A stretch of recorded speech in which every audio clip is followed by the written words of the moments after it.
ఈరోజు టౌన్ 8-9 వార్డులో మన టౌన్ అధ్యక్షులు తెలుగుదేశం పార్టీ టౌన్ అధ్యక్షులు ఎందుకంటే సత్యనారాయణ గారి అధ్యక్షతన తెలుగుదేశం పార్టీ నాయకులు జనసేన నాయకుల అధ్యక్షతన ఈరోజు ఇంటంట ప్రచార కార్యక్రమం జరుగుతుంది. ఏదైతే కళ్యాణ్ గారు ఒక ఉద్దేశంతో రాష్ట్ర అభివృద్ధి కోసం తీసుకున్న ఈ కూటమి పొత్తుని బలంగా తీసుకెళ్తూ మూడు పార్టీ శ్రేణులు కూడా స్నేహపూర్వకంగా సోదరభావంతో ముందుకెళ్తూ కూటమిని గెలిపిగా తీసుకెళ్తున్నందుకు నాకు చాలా సంతోషంగా ఉంది.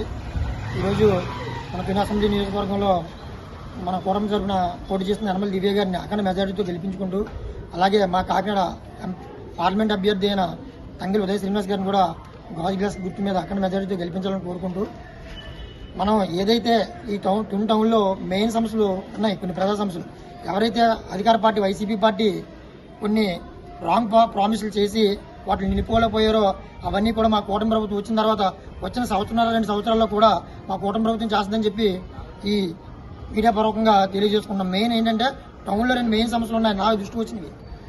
మన రిటర్నింగ్ వాళ్ళ సమస్య ఒకటి, డంపింగ్ యార్డ్ సమస్య ఒకటి. ఈ 2 సమస్యలు కూడా మన యనమల రామకృష్ణ గారు చెప్పారు. మన ఎంపీ గారి దృష్టి కూడా మేము తీసుకెళ్లాము. ఖచ్చితంగా మా కూటమి ప్రభుత్వం వచ్చిన తర్వాత వచ్చిన 2 సంవత్సరాలు కూడా ఈ 2 సమస్యలను పరిష్కారానికి కృషి చేస్తామని చెప్పి ఈ మీడియా పూర్వకంగా తెలియజేసుకుంటున్నాం.